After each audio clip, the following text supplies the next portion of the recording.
Nosso Deus é o artista do universo, é a fonte da luz, do ar, da cor. É o som, é a música, é a dança, é o mar, regadeiro e pescador. É o seio materno sempre fértil, é beleza. Queridos irmãos e irmãs, boa noite. Feliz de um povo que não esquece seus mártires. Gostava de repetir Dom Pedro Casadália. E diante de uma sociedade em que vivemos um tempo atípico, quase 2 anos de pandemia, em que tantos mártires se fizeram diante das vidas perdidas pelo vírus, mas essas vidas que se perderam, nós temos também muita gente que sofre os seus entes queridos. Mas não é só as perdas que nós estamos a chorar, mas diante de uma economia, de tanto desabrigado. E nós perguntamos, celebrando 50 anos no Brasil do mês da Bíblia, como nos dizia Frei Gilvander, na quarta-feira, dia 8, tudo começou em Belo Horizonte e hoje todo o Brasil celebra. Como que nós podemos refletir diante do que a CNBB nos convida com a carta aos Gálatas, que todos nós somos um só em Cristo Jesus?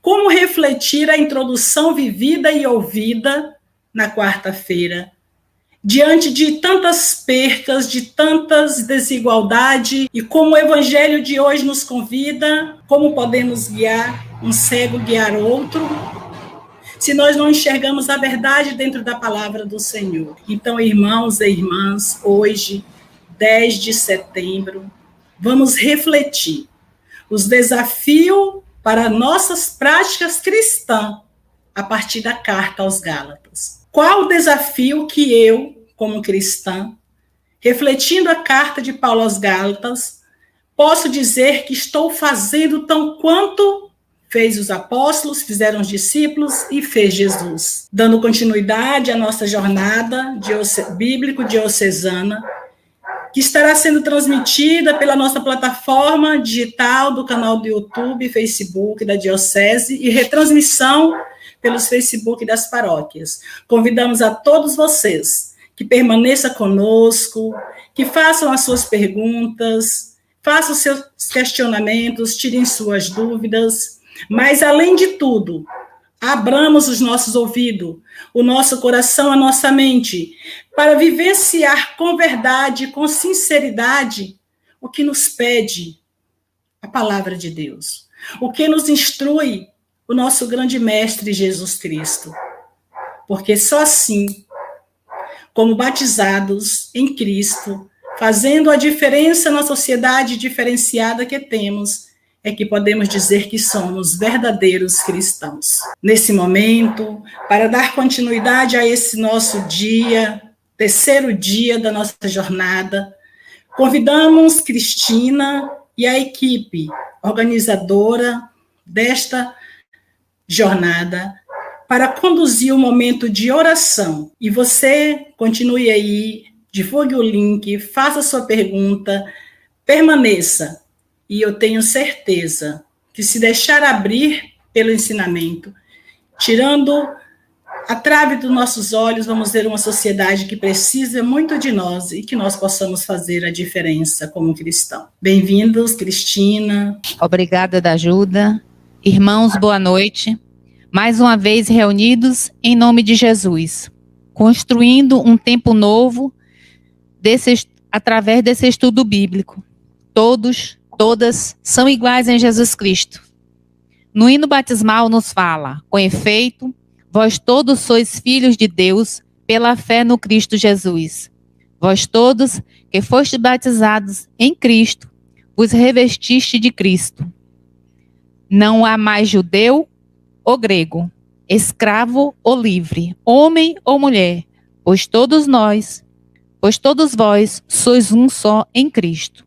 Não se pode ser cristão sem deixar que o Espírito Santo seja protagonista da nossa vida. O Espírito Santo faz seu campo de ação na comunidade e abre as fronteiras. O que você, sua comunidade, tem feito pelos gentios? Quer dizer, os migrantes de hoje. Meus irmãos, pensemos sempre, o outro precisa de nós para sermos unidade no amor do Pai. Aclamemos a palavra. O que o Senhor dirá? Jesus Cristo vai falar de paz pela minha voz e pelas minhas mãos. Jesus Cristo vai falar de paz. Aleluia, aleluia, aleluia, aleluia, aleluia, aleluia, aleluia, aleluia. Proclamação da leitura de São Paulo aos Gálatas. Irmãos, se alguém for apanhado em alguma falta, vocês que são espirituais devem corrigir esta pessoa com espírito de humildade. E você, cuide de si mesmo, para também não ser tentado. Carreguem o peso uns dos outros, e assim vocês cumprirão a lei de Cristo. Pois se alguém não é nada e pensa ser alguma coisa, está enganando a si mesmo. Cada um examine a própria conduta, e então terá motivo de gloriar-se de si mesmo, e não comparando-se a outras pessoas, pois cada um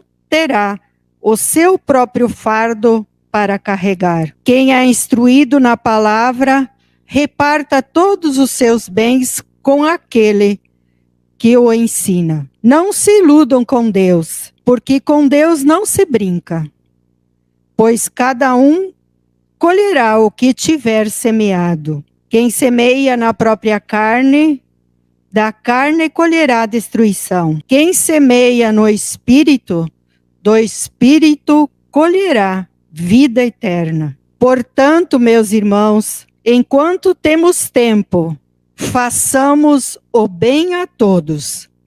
Palavra do Senhor. Meditemos um pouquinho, a palavra. E agora vamos fazer a oração que o Cristo nos ensinou. Pai nosso, que estás no céu, santificado seja o vosso nome. Venha a nós o vosso reino. Seja feita a vossa vontade, assim na terra como no céu. O pão nosso de cada dia nos dai hoje. Perdoai as nossas ofensas, assim como nós perdoamos a quem nos tem ofendido. E não nos deixeis cair em tentação, mas livrai-nos do mal.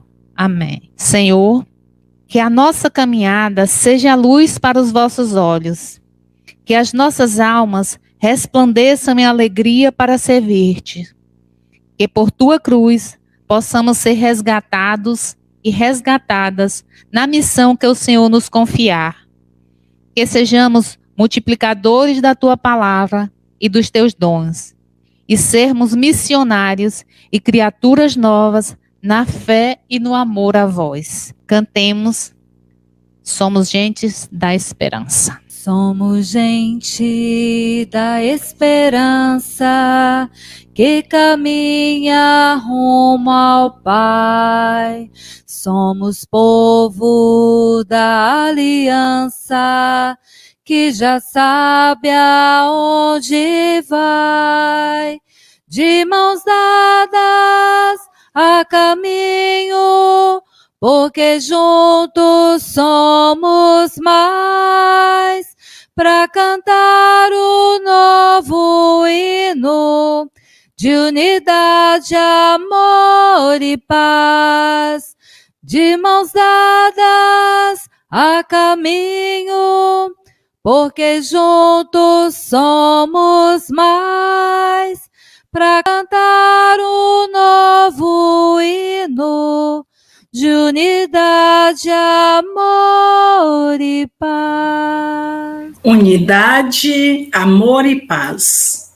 É o que Jesus quer e pregou muito, que tenhamos a unidade, o amor e a paz. Mas a paz que vem de Cristo. E é esta paz que nós queremos propagar, onde existe o amor, a unidade, onde existe a paz de Cristo, aí sim verdadeiramente se vive a vida de irmãos. E é acreditando nessa vida de irmãos que a CNBB nos convida a refletir a carta aos Gálatas. E pela introdução nós podemos perceber que não está muito diferente o que aconteceu na época de Paulo para a nossa vida atual, a nossa realidade. Então, para que nós continuamos com a reflexão, convidamos a nossa irmã Sandra para, assim, acolher o nosso anfitrião esta noite. Boa noite a todos.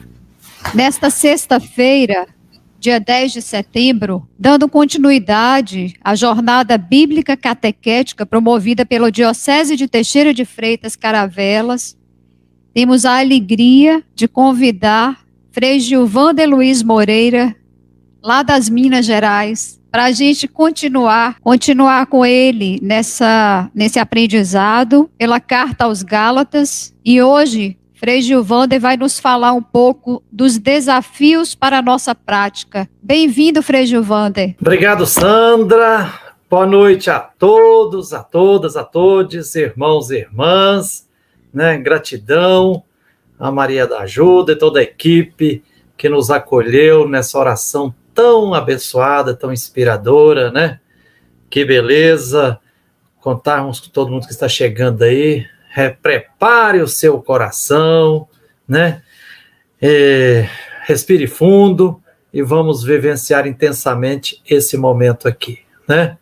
Como foi dito no início aqui, hoje nós vamos continuar a jornada bíblica, vamos continuar a reflexão a partir da carta do apóstolo Paulo às comunidades cristãs lá da região da Galácia, né? Carta aos Gálatas, né? Primeiro, peço licença para dizer algumas palavras.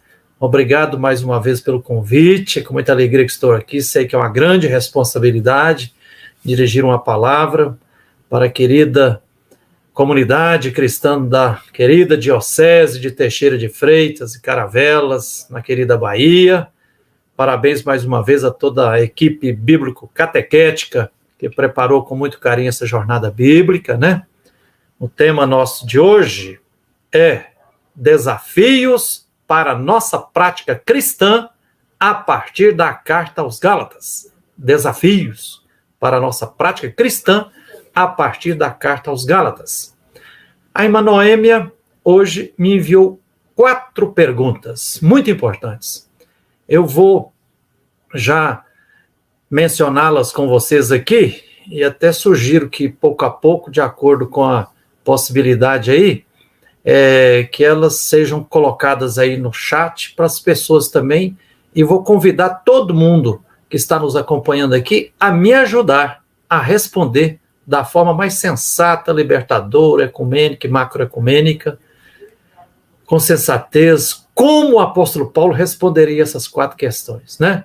Então, a primeira pergunta que a irmã Noêmia me passou hoje, para a gente tentar buscar os desafios para a nossa prática cristã, a partir da Carta aos Gálatas, tema do mês da Bíblia, setembro agora, 2021, né?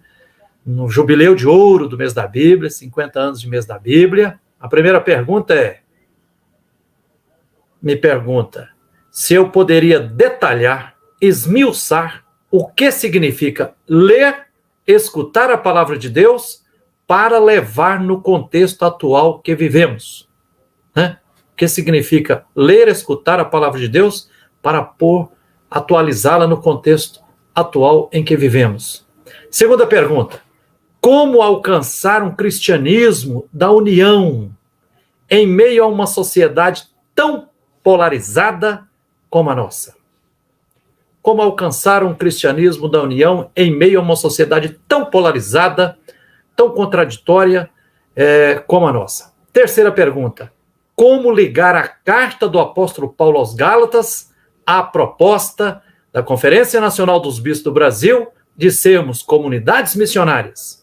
Qual a sintonia que tem entre a carta aos Gálatas e a proposta da CNBB para colocarmos em práticas e sermos, de fato, comunidades missionárias, igreja em saída, conforme gosta de orientar o nosso querido Papa Francisco. Quarta pergunta.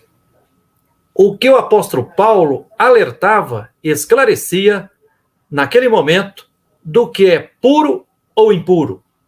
E como contextualizar hoje em nossas comunidades essa questão de superar a lei, né? Seja da circuncisão, da lei do puro e do impuro, dos legalismos, das tradições que às vezes mais nos escravizam do que nos humanizam, né? Então, eu faço questão de socializar de saída essas 4 perguntas aqui, e se for possível aí, o Arnaldo ir aos poucos projetando elas aí nos comentários, para que quem está nos acompanhando também, e já deixa aqui, continue refletindo comigo aqui. Se quiser fazer pergunta, coloque no chat aí. Se quiser responder também, né, dar opinião, nos ajudar.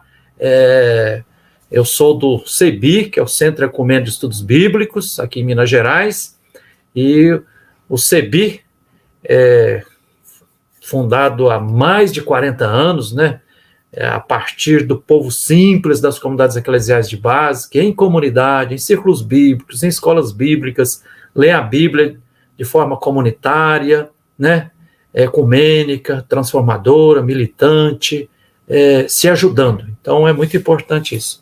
Olha, antes de eu dizer algumas palavrinhas aqui no intuito de dar alguma resposta sobre essas 4 perguntas, eu gostaria aqui de, indiretamente, começar a responder essas perguntas, lançando mais algumas chaves de leitura para interpretarmos de forma sensata e libertadora a carta do apóstolo Paulo aos Gálatas, né?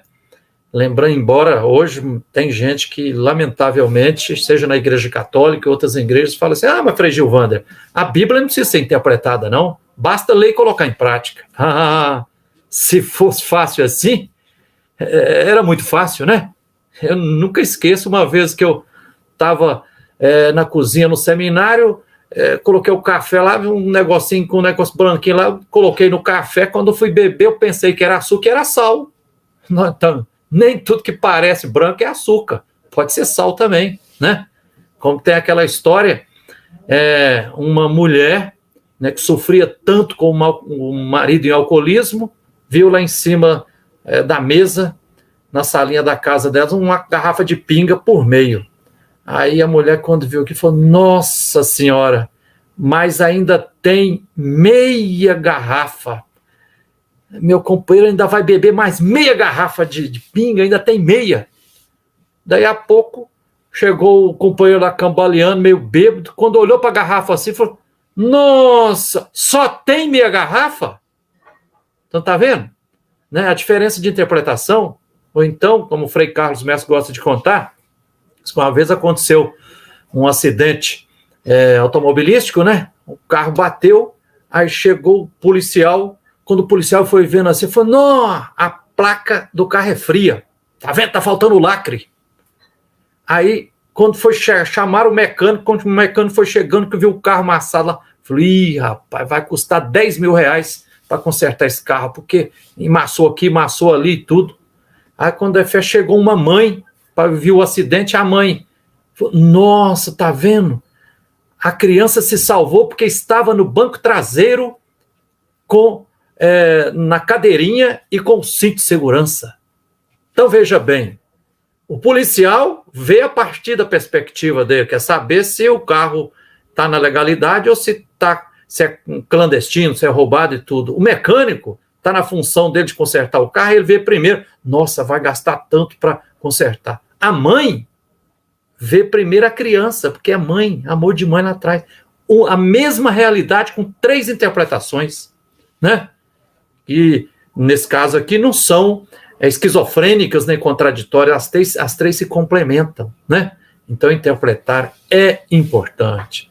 E por isso, no Centro de Estudos Bíblicos, a gente sempre diz assim que para a gente interpretar bem, de forma sensata e libertadora, os textos bíblicos, a gente precisa considerar o texto bíblico no seu contexto e qual o pretexto, qual a finalidade, qual o objetivo daquela passagem bíblica, né? Contexto, como é que era a situação social, a situação econômica, a situação política, a situação psicológica, a situação religiosa, a situação cultural, todos os aspectos que compõem a vida, ali onde está aquele texto, né? Lembrar que texto é tecido. O que é tecido? É um conjunto de fios de algodão entrelaçados, você vai amarrando assim, igual a corda, né? Aí, de um monte de fios trançados, faz um tecido. Então, o texto bíblico é um tecido, aí a gente tem que destrinchar para mostrar, né? Então, antes de eu me dirigir diretamente às 4 perguntas aqui, queria, e também já assim, espero que quem está aqui, quem não teve a oportunidade de assistir a nossa reflexão anteontem, né, na outra live, que também nós partilhamos e socializamos uma série de chaves bíblicas que ajuda na interpretação da carta aos Gálatas. Vamos continuar aqui. Lembrando que a carta aos Gálatas é uma carta pequena, apenas 6 capítulos, né? Mas é uma carta curta e grossa. Uma mensagem muito densa, né? Escrita por volta de meados da década de 50 do primeiro século da era cristã, né? Lembrar que é um dos primeiros escritos das primeiras comunidades cristãs. Lembrar que na época da carta aos Gálatas não tinha ainda nenhum dos 4 evangelhos escritos. Os 4 evangelhos, Mateus, Marcos e Lucas e João, foram escritos de 70 a 110 mais ou menos, depois, né?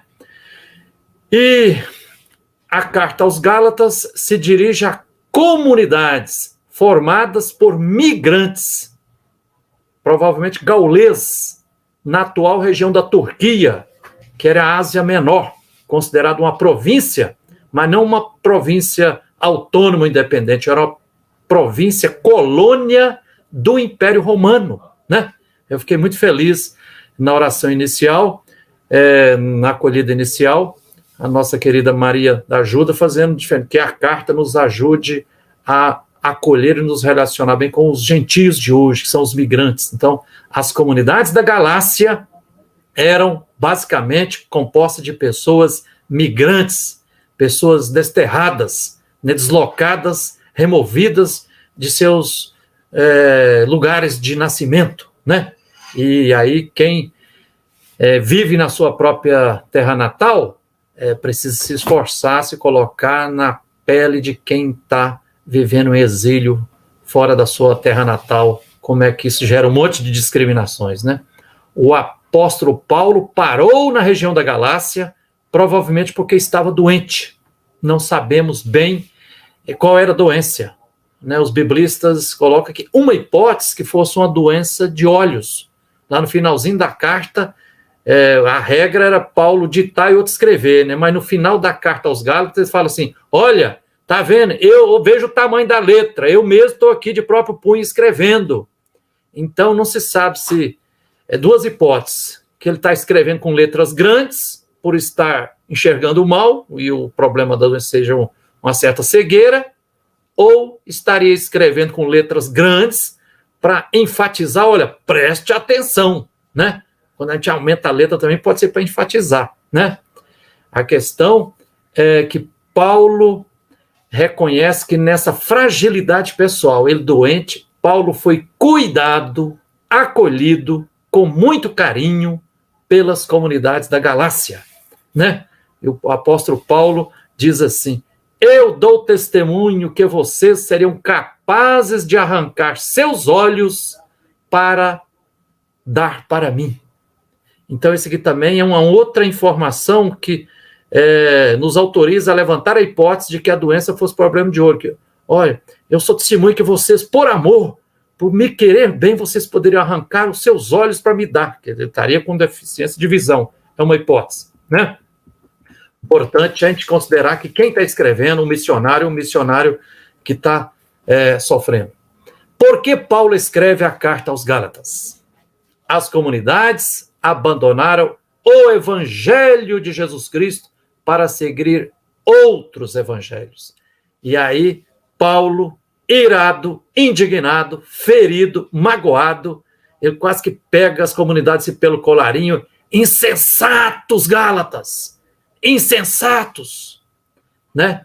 Os chamados judaizantes do grupo de Tiago, lá da Igreja Mãe em Jerusalém, acreditavam que Jesus era o complemento do judaísmo. Logo, tinha que se tornar judeu, se tornar da nação judaica para ser povo de Deus. E Paulo evangelizava de outra forma. Paulo dizia que bastava a fé para nos salvar, né? E vem os judaizantes, que Paulo considera falsos irmãos. Então ela trabalha os conflitos internos na comunidade, né? Claro que na região da Galácia tinha os conflitos internos das comunidades, mas tinha os conflitos externos também que se relacionavam, né? E esses falsos irmãos, esses judaizantes, que não, vocês têm que cumprir a lei. E a lei, Torá, a lei, cumprir a lei, o que era? Era ser circuncidado, fazer a cirurgia da fimose, né? Cortar o prepúcio do pênis, né? Guardar o sábado e colocar em prática as 3 grandes obras da lei que substituíam o sacrifício do holocausto. Quando não podia estar no templo para oferecer um cordeiro em sacrifício, por estar longe do culto de Jerusalém, você podia fazer no lugar do sacrifício do holocausto 3 coisas: jejum, para dar esmola, e oração, né?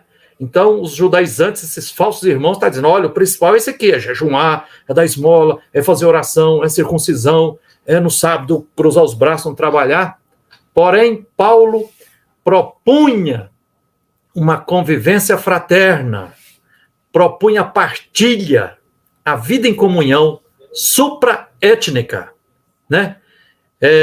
Com a convivência fraterna entre todos os povos, de todas as culturas, respeitando a dignidade de todas as pessoas, independente da sua origem, né? Se fosse branco, preto, escravo, livre, homem, mulher, migrante ou não, de tal lugar, né? Paulo propunha uma religião universal, né? Que religasse todos na fraternidade. E aqui uma chave de leitura. Eu comecei antes falando que a gente, para entender bem o texto, tem que escolher o pretexto, a intenção do texto, e olhar o contexto. Não esqueçamos que as comunidades da Galácia estão numa província, mas uma província que é uma colônia do Império Romano. Então, é basicamente migrantes que estão vivendo como escravos ou super escravizados, né? E aí estão sofrendo, para usar a linguagem lá dos evangelhos, 2 pesos nas costas. Um peso era a opressão, a exploração, a superexploração que o Império Romano impunha, de diversas formas, né? Pagar um exagero de imposto, trabalhar com os trabalhos manuais, às vezes só por conta da comida, salário mísero, né? Ser desrespeitado, não ter cidadania, não ser considerado uma pessoa livre, né? Era uma sociedade hierárquica. E expulado do império. E outro peso que as comunidades sentiam nas costas era, por exemplo, as tradições judaicas, né? A questão da circuncisão, da prática do sábado, da lei do puro e do impuro. Isso, encarado de forma legalista, era um outro peso. Aí o que o apóstolo Paulo propõe? Falou, o evangelho de Paulo, qual que era o evangelho de Paulo? Em uma sociedade, seja com esse enrijecimento da cultura e da religiosidade judaica, né? Impondo um peso, e de outro lado, isso mancomunado ali, enroscado com a lógica e estrutura do império opressor de Roma. O que Paulo propõe? Paulo propõe, falou, olha, o principal é conviver de forma fraterna. Convivência, né? Vamos fazer mesa comum. Na época, os escravos, por exemplo, tinham que comer em pé, só os livres e os cidadãos podiam sentar. E eram separados, né? Isso ainda tem de muitas formas hoje no Brasil. Muitas vezes as pessoas que trabalham aqui em Belo Horizonte mesmo, tem muitos prédios chiques aí que às vezes os trabalhadores, vigia, domésticas, né, diaristas, não podem nem entrar no elevador social. Tem que ter um outro elevador lá de serviço e tudo separado, comer fora e tal. Então, quando propõe comer junto, está rompendo, está questionando, dando um chute na canela daquela lógica e daquela ideologia dominante que tanto o Império Romano quanto o judaísmo propunha, né? E quando diz assim, olha, nós temos que viver todo mundo na fraternidade, partilhando aqui, colocar as coisas em comum, como diziam os primeiros apóstolos, está lá em Atos dos Apóstolos. Isso arrebentava com a lógica opressora do Império, porque o Império era você comprar, acumular, concorrer, era montar, em vez de montar a hierarquia, Paulo propõe. Aí vocês imaginam assim, para quem está escravizado, e chega um missionário como o apóstolo Paulo e fala, gente, sejam livres, vocês têm o direito de viver e todo mundo ser respeitado na sua dignidade aqui, vamos todo mundo comer junto, esse negócio de um comer o melhor, outro comer a sobra, um comer em pé, outro comer sentado, não, todo em meio de igualdade, né? O pessoal fica feliz, vibra com isso, né? Quando propõe, por exemplo, uma das perguntas aqui é como é que era a questão da lei, eu expliquei anteontem, por exemplo, que todas essas categorias, seja circuncisão, lei do puro e do impuro, né, jejum, oração, né, pagar o dízimo, a gente tem que interpretar isso, como é que nasceu essas propostas, qual o desenvolvimento que teve, como é que às vezes ela se desenvolve e se deturpa.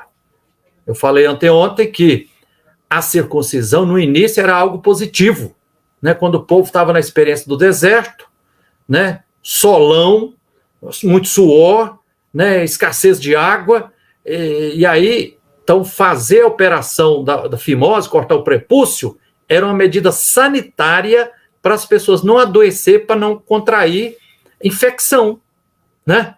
Então, era algo positivo, como se fosse hoje, as medidas sanitárias de precaução para não contrair o coronavírus, né? Manter distanciamento, lavar as mãos, álcool em gel, usar máscara e tal.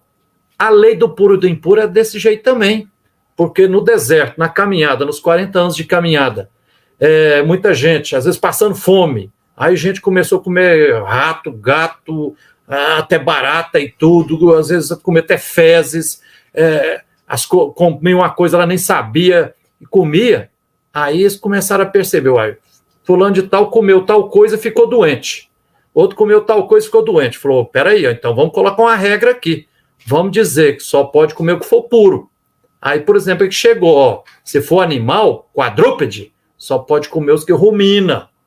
Então, vaca, boi rumina. Porco não rumina, então não come porco, porque até hoje na sabedoria popular diz que a carne de porco é mais remosa. Naquela época não tinha, quando você guarda, você come uma carne estragada, claro que ia adoecer as pessoas. Então, na origem, a lei do puro e do impuro era também medida sanitária que viabilizava vida para as crianças, para os idosos, para as pessoas não adoecer.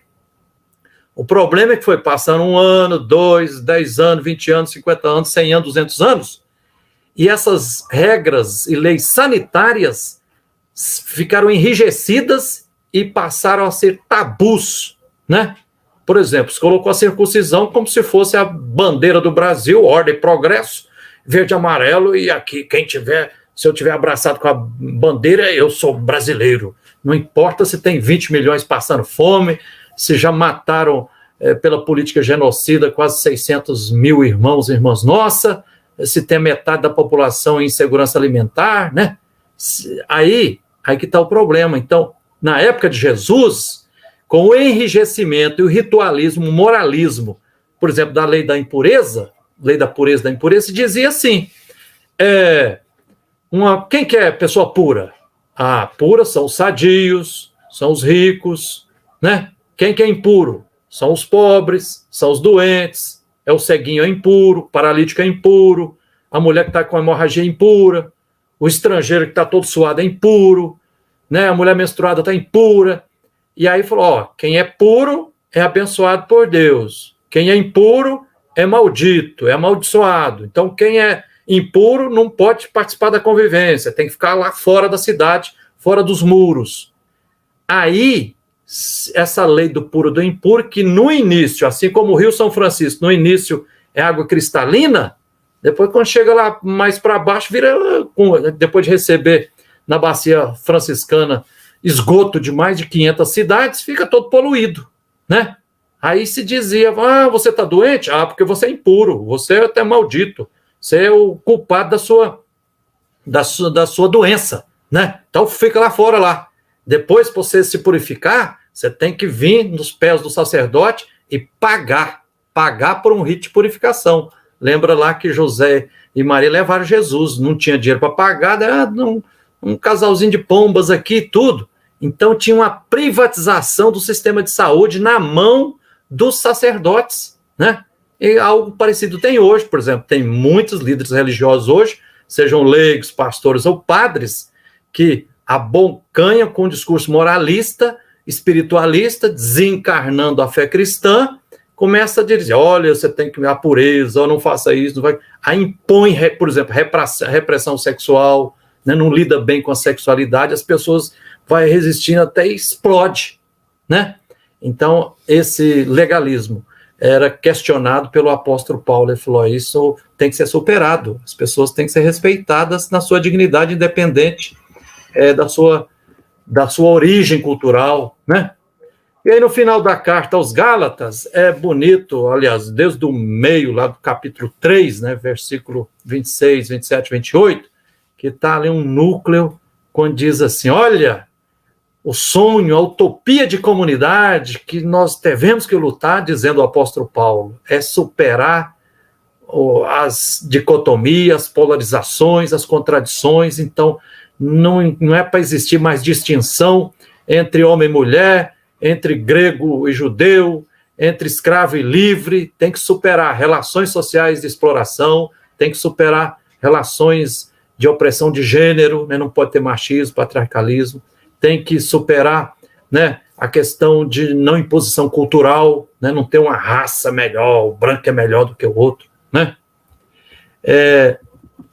Para a gente responder as 4 perguntas que a irmã Noêmia nos propôs aqui, eu acho que faz bem a gente considerar, se fosse assim, para sintetizar em 2 expressões dos 6 capítulos da Carta aos Gálatas, eu vejo claramente o apóstolo Paulo nos exortando com 2 mensagens. Uma, o apóstolo Paulo dizendo assim, a primeira, Gálatas, não esqueça os pobres.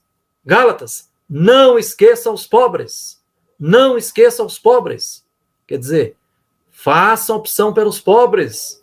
Assim como Deus Javé, solidário e libertador, ouviu o clamor do povo escravizado e desceu para libertá-lo, assim como o Filho de Deus se encarnou, né? Assumiu a condição humana, diz Gálatas aqui, nascido de uma mulher. Então, assim, valorize a dimensão social do Evangelho. Outra mensagem que eu vejo claro, um grito, o apóstolo Paulo dizendo assim, Gálatas, queridos irmãos e irmãs, sejam livres, sejam livres, sejam livres, né? Um pouco na linha, eu acho que Santo Agostinho bebeu aqui, quando Santo Agostinho fala assim, ó, seja livre e faça o que quiseres. E é claro que nem Santo Agostinho e nem o apóstolo Paulo está entendendo por liberdade, liberalismo, né? Cada um fazendo a teia de forma egoísta, não é isso não. É assim, ó, não aceite nenhum peso nas suas costas, né? Seja de peso por moralismo, né, por instituição, por autoritarismo, por machismo, patriarcalismo, nem do racismo, nem de homofobia, né, e nem de exploração dos capitalistas em cima da classe trabalhadora. Sejam livres, vocês têm a dignidade humana, né? Não esqueçam os pobres, está lá em Gálatas 2:10. Sejam livres, está lá em Gálatas capítulo 5, versículo 3. São 2 colunas mestras imprescindíveis na carta do apóstolo Paulo aos cristãos e cristãs da região da Galácia. A utopia é construir uma sociedade de pessoas livres e libertadas. Condição qual? Cuidar bem dos pobres e defendê-los de toda e qualquer relação social que cause empobrecimento, né?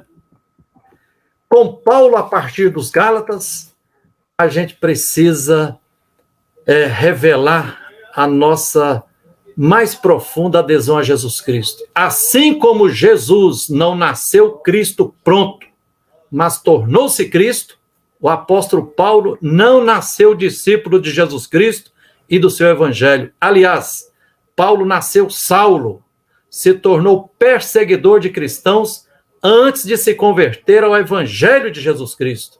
Após estudar muito e se tornar um intelectual orgânico na convivência com o povo escravizado, fora da Palestina, o apóstolo Paulo passou por um profundo processo de adesão ao evangelho de Jesus Cristo, que durou muito tempo, no mínimo uns 14 anos. O apóstolo Paulo enfrentou noites escuras, enfrentou desertos, foi para a Arábia, diz lá em Gálatas 1,17. O apóstolo Paulo enfrentou incompreensão, perseguição e, por fim, foi martirizado, segundo a tradição da igreja, identificando-se radicalmente com Jesus Cristo. E aí o apóstolo Paulo diz espontaneamente: não sou eu que vivo, mas é Cristo que vive em mim. Gálatas 2,20. Condenado à pena de morte pelos podres poderes da religião institucional, da política imperial e de um modelo econômico escravocrata, Paulo se sintonizou sendo outro Cristo na prática, né? Ao longo da vida, o apóstolo Paulo se transfigura de judeu perseguidor contumaz das comunidades cristãs a apaixonado missionário de Jesus Cristo e do seu evangelho. Paulo se descobriu chamado por Deus. Paulo, na carta aos Gálatas, diz: Deus é nosso Pai, Abba, papai querido. Desde o ventre materno, diz ele, em Gálatas 1,15, assim como o profeta Jeremias e outros profetas e profetisas foram chamados desde o ventre materno. Paulo descobriu a vocação de ser apóstolo dos gentios, os considerados pagãos. O apóstolo Paulo aprendeu a amar radicalmente as pessoas das comunidades fundadas ou animadas por ele, como mãe que, por amor, enfrenta as dores de parto, pois sabe que gerará um filho, uma filha muito amada. Diz o apóstolo Paulo em Gálatas 4,19: meus filhos, sofro novamente como dores de parto, até que Cristo seja formado em vocês. Veja que expressão bonita. Até que Cristo seja formado em vocês. Conforme Paulo vai dizer em outra carta, né? Para até que a gente se transforme em templos de Deus, templos do Espírito Santo. A linguagem lá do primeiro capítulo de Gênesis também, né? Imagem e semelhança de Deus. A luz e a força de Deus precisa brilhar em nós pelo nosso testemunho, né? Então, a carta aos Gálatas, endereçada não apenas a uma comunidade, mas a várias. Gálatas foi escrito por um Paulo profundamente indignado, irado, diante das calúnias e dos ataques que falsos irmãos tinham naquela época e tem hoje também, dentro das igrejas, que desferiam pelas costas, no meio das comunidades da região da Galácia, alegando que Paulo não era apóstolo, que inclusive os não-judeus deveriam se circuncidar e cumprir a lei judaica, como condição para participar das comunidades cristãs. Essas acusações e questionamentos ao seu evangelho anunciado não afetavam apenas Paulo, mas, caso não fossem desmascarados, podiam implodir as comunidades cristãs que se inspiravam no ensinamento e no testemunho de Paulo. Em contexto de diversas tendências de evangelização que vinham desde a briga entre Paulo e Pedro lá em Antioquia, Gálatas 2,14, né? Por causa do conflito com os falsos irmãos, Gálatas é carta de resistência, é carta de luta contra os ataques que afetavam as bases da vida em comunidade e da luta pela superação de relações sociais escravocratas e busca conquistar condições objetivas que viabilizem a construção de relações sociais de liberdade, de equidade, de respeito à dignidade da pessoa humana. A carta aos Gálatas me lembra muito as cartas e mensagens do Papa Francisco. Nós estamos sentindo aí como é que tem pessoas católicas que têm coragem de criticar e querer não aceitar a liderança e a mensagem do apóstolo Francisco. Incompreendido, assim como o apóstolo Paulo, né? A carta aos Gálatas nos convida à superação de uma vida cristã fundamentalista. O que é isso? Uma vida ritualista, uma espiritualidade espiritualista, só verticalista, só eu e Deus, só rezar, só louvar. Uma vida moralista. Então, pessoas que ficam vivendo a vida, isso pode, isso não pode, isso é proibido, é permitido, e fica aquela rigidez ali, né? Ele questiona também uma religião que se limita ao consolo ou autoajuda, né?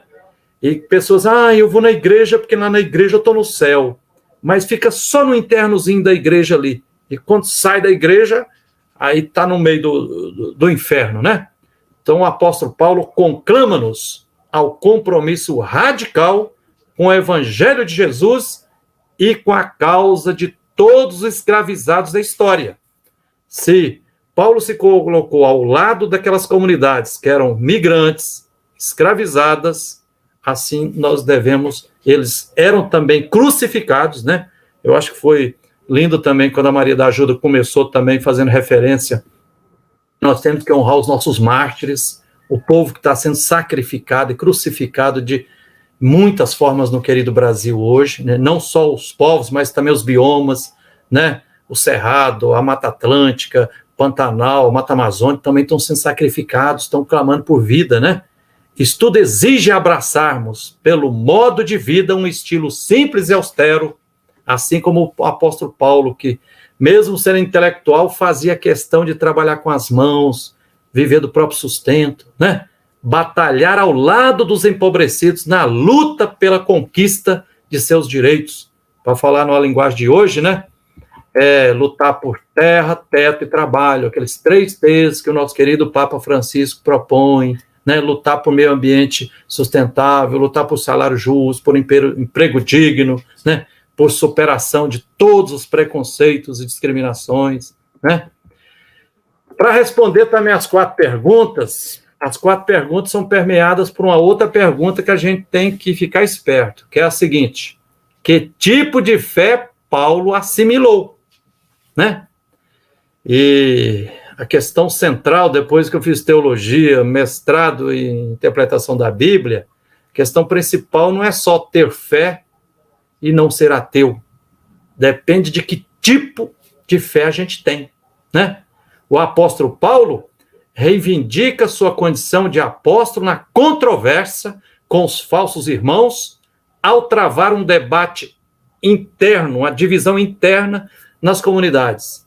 Em Gálatas, o apóstolo Paulo não está defendendo o evangelho de Jesus Cristo diante de judeus seguidores do judaísmo, mas está indignado com falsos irmãos que se dizem também seguidores de Jesus Cristo, né?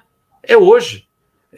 A carta de Paulo aos Gálatas ela é profundamente atual, porque as diferenças e as contradições que tinha, né? Como hoje também tem muita gente que diz que é católico, mas está apoiando um projeto de morte, apoia agronegócio, apoia desmatamento, apoia autoritarismo. Como é que pode o trem desse ficar dizendo que defende Deus, defende a família, mas na prática apoia projetos políticos e econômicos que escravizam, né?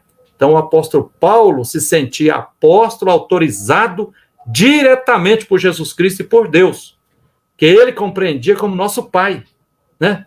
Como aquele que ressuscitou Jesus Cristo, que é nosso Senhor de nossas vidas. E um detalhe aqui, ó, quando o apóstolo Paulo, que usa tanto essa palavra, né, se referindo a Jesus Cristo, crucificado e ressuscitado como Senhor, Senhor em grego é Kyrios, em grego. Sabe quem era Kyrios, Senhor, na época? Era o imperador, era o sumo sacerdote. Então, afirmar, defender e acreditar que Jesus é Senhor, é Curios, é algo profundamente subversivo e revolucionário, pois Senhor no Império Romano era o imperador divinizado, né? No judaísmo enrijecido, era o sumo sacerdote, aquele que excluía muita gente, dizendo que era impuro, né? Que excluía muita gente que não seguisse os ditames do judaísmo enrijecido, né? Então, sustentar que Senhor de nossas vidas é Jesus Cristo, aquele que é fora da lei, transgressor, subversivo, condenado à morte pela pena mais execrável, a crucifixão, era cutucar com vara curta o divinizado imperador romano e assumir o risco de sofrer a mesma condenação do Galileu Jesus. Paulo é elo vivo de um movimento comunitário de resistência. Ele escreve a carta e fala, eu e todos os irmãos que estão comigo. Então, uma das pistas, assim, para a gente atualizar, é a gente fortalecer sempre a ação comunitária. Por exemplo, essa jornada bíblica preparada por uma equipe, uma comissão, né? Segundo Paulo, Jesus não quis nos tirar do mundo, mas nos tirar do mundo mal, que está lá em Gálatas, capítulo 1, versículo 4. Tem gente que pensa que tem que viver a dimensão de fé fora do mundo, né? Fechadinho assim. Não. De qual mundo? Do mundo mal, do mundo capitalista, do mundo do consumismo, do mundo do egoísmo, do mundo da intolerância, do mundo da homofobia, desse mundo aí fora. Agora, ou seja, de um mundo com relações sociais escravocratas e alienadoras. Paulo abomina e repudia a ideia de vários evangelhos, como se fosse possível moldar, adequar Jesus Cristo segundo interesses de classe, como se fosse possível domesticá-lo para justificar posturas hipócritas e cúmplices de relações de opressão. As comunidades cristãs não podem se reduzir a um grande guarda-chuva que abriga gregos e troianos, que abriga opressores e oprimidos, cada um com o tipo de religiosidade que lhe agrada. Isso é relativismo, é condenado e denunciado pelo apóstolo Paulo na carta aos Gálatas, né? De forma enfática, apóstolo Paulo afirma, não existe outro evangelho, não existe outro evangelho, o evangelho é o de Jesus Cristo. E lembrar também que evangelho, essa palavra em grego, eu falei anteontem, né? Significa boa notícia, mas era algo do mundo profano. Então, o que era evangelho no Império Romano? Quando o imperador e o exército romano venciam a guerra, aí dava notícia, opa, o evangelho, anexamos mais um povo, escravizamos mais um monte. Ou então, quando o imperador ia visitar uma região, soltava alguns presos, né? Dava festa para todo mundo, pão e circo para todo mundo. Ó, isso era um evangelho. Mas aqui, o apóstolo Paulo diz, olha, o evangelho verdadeiro não é essas mentiras, essas fake news, esse pão com circo, né? Pax Romana, paz fruto de guerra do império, não. O evangelho verdadeiro é o de Jesus. Qual? Amor infinito, doação de vida, comunhão, viver de forma comunitária, colocar tudo em comum, viver a fraternidade, respeitar a dignidade das pessoas, não discriminar, né? Se ajudar mutuamente, denunciar a injustiça. Esse é o evangelho de Jesus Cristo, né? Além de Jesus Cristo, revelado a ele nas entranhas das relações humanas conflituosas. E aí o apóstolo Paulo, em Gálatas, ele chega a dizer assim, né? Maldito quem anunciar a vocês um evangelho diferente do que anunciamos, né? Aqui eu acho que está uma dica para a gente enfrentar o desafio de hoje, está nas 4 perguntas lá. Eu fico inquieto quando eu vejo pessoas na Igreja Católica, né, que diz assim, que segue mais ou menos a política da boa vizinhança. Ah, eu não falo nada, aquele lá é um cara idiota, opressor e tudo, mas não falo nada não, porque se eu falar, ele vai ficar chateado comigo. Então, assim, é o pacto da mediocridade. Se toleram mutuamente, mas não vivem uma verdadeira fraternidade. Agora, Paulo não, ele tem a sinceridade, ele é sem cera, Maldito quem anunciar a vocês um evangelho diferente do que anunciamos. Eu falo, por exemplo, como é que alguém explica que uma pessoa que é cristã, discípulo de Jesus Cristo, pode apoiar a tortura? Como é que uma pessoa que, se Jesus foi torturado, que é o nosso mestre, como é que alguém que é discípulo de Jesus Cristo pode defender armamentismo, essa compração e vendeção de arma e ficar como se todo mundo é inimigo? Então, assim, tem certas coisas que a gente tem que ter a coragem de dizer, igual o apóstolo Paulo: maldito quem vos anunciar um outro evangelho. Então, Paulo hoje diria: quem está anunciando armamentismo é falso, quem está anunciando coisas aí de envenenar a comida do povo com exagero de agrotóxico é falso, né? Paulo faz perguntas inquietantes. Por exemplo, busca a aprovação dos homens ou de Deus? Procura agradar aos homens? Então veja aqui, Jesus, ele não vive fazendo média, né? É claro que aqui o apóstolo Paulo não se refere a todo e qualquer homem, a toda e qualquer pessoa, mas certamente não busca a aprovação dos homens de poder, né?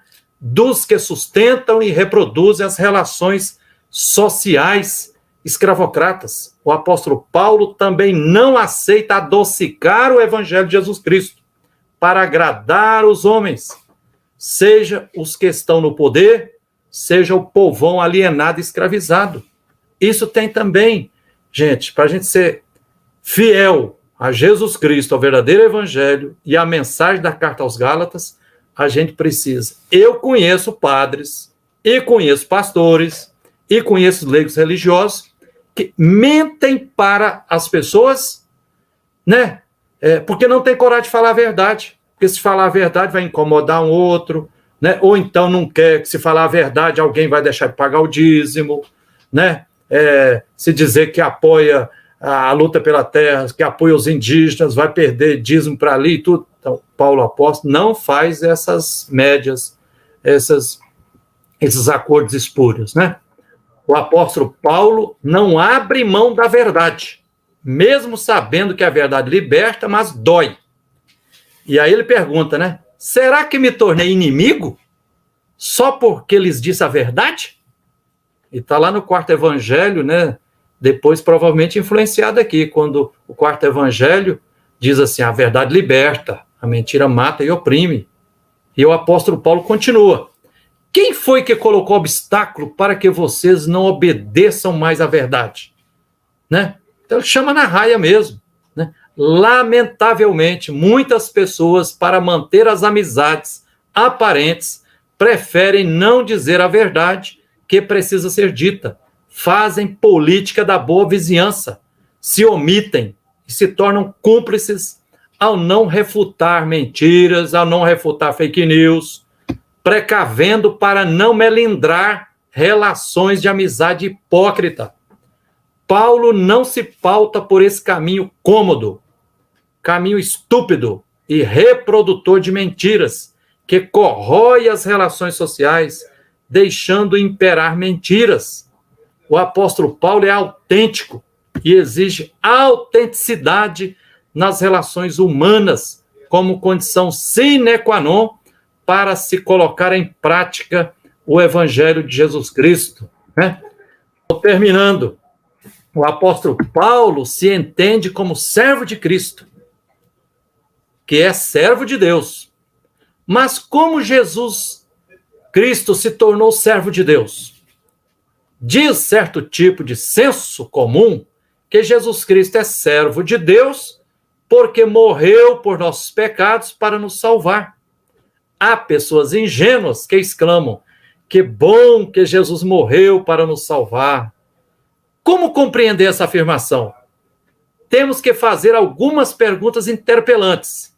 Por exemplo, como é possível que Deus aceite uma vítima no lugar de outro transgressor? Um erra e o outro paga. O justo pagar pelos pecadores? É justo um transgredir e outro ser punido? Como é possível que Deus possa aceitar os sacrifícios enquanto tais e justificar relações humanas que ferem a aliança com Deus? Admitir que em um rito está o poder de substituir uma relação humana real, contribui para quê? Admitir isso não seria dar um jeitinho para driblar a eventual ira de Deus? Não seria tentar barganhar com Deus para se salvar? O Deus no qual acreditamos, Deus solidário e libertador, Deus da vida e da liberdade de todos e para todas, não é um Deus sádico, não é um Deus masoquista. Mas Jesus ter doado sua vida por nós não substitui a necessidade de doarmos a nossa vida, como fez o mestre Galileu. Pelo fato de ter morrido na cruz, Jesus não tira automaticamente nossos pecados. Jesus se faz solidário aos sofredores e aos injustiçados e injustiçadas para nos indicar o caminho a ser trilhado rumo à humanização, vocação de todos e todas. Quanto mais nos humanizarmos, mais estaremos caminhando rumo à libertação, rumo à salvação. O apóstolo Paulo percebe que a questão de impor a circuncisão aos não-judeus e o respeito à lei judaica não se reduz apenas à questão de observância da tradição, mas que o atrelamento às questões da tradição judaica era meio de continuar garantindo a escravização do povo, roubando-lhes as condições que viabilizem a liberdade. Em Gálatas, Paulo está em sintonia com a fina flor da experiência bíblica, segundo a qual Deus não faz acepção de pessoas. Está em Gálatas 2,6 e lá em Atos dos Apóstolos 10,34. Deus não discrimina ninguém, ama todos, independentemente de classe, de etnia, de gênero ou de orientação sexual. Todas as pessoas são imagem e semelhança de Deus. E todas as criaturas, seres vivos, são muito boas, né? Ou seja, são sagradas. A luz e a força divina permeiam e perpassam toda a realidade, né? O autor de Atos dos Apóstolos diz: Deus não faz distinção entre as pessoas. Deus aceita quem pratica a justiça, independente do povo a que pertence. Está lá em Atos dos Apóstolos, capítulo 10. Segundo Atos dos Apóstolos, Pedro, passando fome no meio dos impuros, o Simão, em missão fora de Jerusalém, estava na casa de outro Simão, um curtidor de couro, profissão mais impura de todas. Faz a experiência por meio de uma visão de que para Deus nada é impuro. Não chame de impuro o que Deus purificou. Isto é, tudo é sagrado. Em algum momento da sua vida, o apóstolo Pedro deve ter vivido essa experiência que o fez se libertar das amarras do judaísmo enrijecido, tanto é que terminou martirizado, segundo a tradição da igreja, como Jesus e o apóstolo Paulo. Entretanto, historicamente, é mais provável que o apóstolo Paulo, na década de 50 do primeiro século, tenha vivenciado essa experiência antes de Pedro, né? E para terminar de verdade, né? Em Gálatas, como eu comecei falando, a gente tem que levar a sério o grito de Paulo, a Gálatas 2,10, né? Não esqueça os pobres, opção pelos pobres e postura anti-escravidão. Paulo busca manter a unidade entre as comunidades em imensa diversidade, mas assevera que a opção pelos pobres é inegociável. O apóstolo Paulo grita, enfatizando, dizendo assim, não esqueça os pobres. Paulo chega a colocar na boca dos chefes da igreja de Jerusalém. Esses pobres eram concretamente os irmãos da Judéia que viviam numa pobreza extrema, onde reinava a fome. Um judeu não se sentava à mesa com um gentio. Seriam então duas igrejas, a dos judeus e a dos gentios, sem a partilha ritual da ceia do Senhor, mas com a partilha efetiva dos irmãos gentios para com os irmãos da Judéia, a fraternidade e a comunhão se concretizava. Mais adiante, ao longo da sua argumentação, buscando sempre afirmar a liberdade diante de tudo que escraviza, o apóstolo Paulo afirma de forma lapidar: não há mais diferença entre judeu e grego, entre escravo e homem livre, entre homem e mulher, pois todos vocês são um só em Jesus Cristo. Gálatas 3:28. Na carta aos Gálatas transparece de forma muito forte Paulo rechaçando a realidade de escravidão, tanto das relações sociais escravocratas do Império Romano, quanto da escravidão que tinha se tornado a lei judaica, sendo imposta, inclusive, sobre os não-judeus. O apóstolo Paulo repete várias vezes as palavras escravo, escrava e escravidão ao longo da carta aos Gálatas, para enfatizar que, primeiro, está abolida a diferença entre escravo e livre. Segundo, quem está agarrado à lei judaica continua escravizado. Terceiro, éramos escravos. Quarto, você já não é escravo, mas filho. Sinta-se amado por Deus, Abba. Quinto, vocês foram escravos de deuses. Liberte-se de idolatrias. Sexto, diz o apóstolo Paulo, vocês querem recair na escravidão? Sétimo, na história houve filhos da escrava Agar gerados para a escravidão. Nona, Cristo nos libertou para que sejamos verdadeiramente livres. Portanto, fiquem firmes e não se submetam de novo ao jugo da escravidão. Lá em Gálatas 5, no início do capítulo, né? Paulo revela que o egoísmo e o individualismo, estimulados pela ideologia dominante de uma sociedade escravocrata, é um caminho suicida, pois leva todos a se morderem e a se devorarem uns aos outros e até a destruição mútua. Está lá em Gálatas 5, versículo 15. Como intelectual de alto quilate, o apóstolo Paulo não fazia uma análise ingênua, nem idealista, nem romântica da realidade conflituosa na qual os cristãos e cristãs das comunidades da Galácia viviam. Certamente o apóstolo Paulo percebia também que não apenas com solidariedade e cuidado dos pobres se superaria as relações sociais escravocratas, estimuladas aos quatro ventos pela ideologia dominante do Império Romano e também por expressões religiosas e culturais que pavimentavam o caminho para a reprodução das desigualdades sociais. Além de cuidar dos pobres, sendo solidário, é preciso enfrentar os lobos ferozes e cruéis, muitas vezes travestidos de bons samaritanos, seja no mundo da política, da economia ou da religião, né? Então, meus irmãos, é um pouco por aí que eu queria colocar mais algumas chaves de leitura para a gente fechar agora com alguma palavrinha sobre essas 4 perguntas que a irmã Noêmia nos colocou aqui, e eu não estou tendo tempo de ver, espero que vocês estejam ajudando a responder aí no chat também. Primeira pergunta. O senhor poderia detalhar, esmiuçar o que significa ler e escutar a palavra de Deus para levar no contexto atual que vivemos?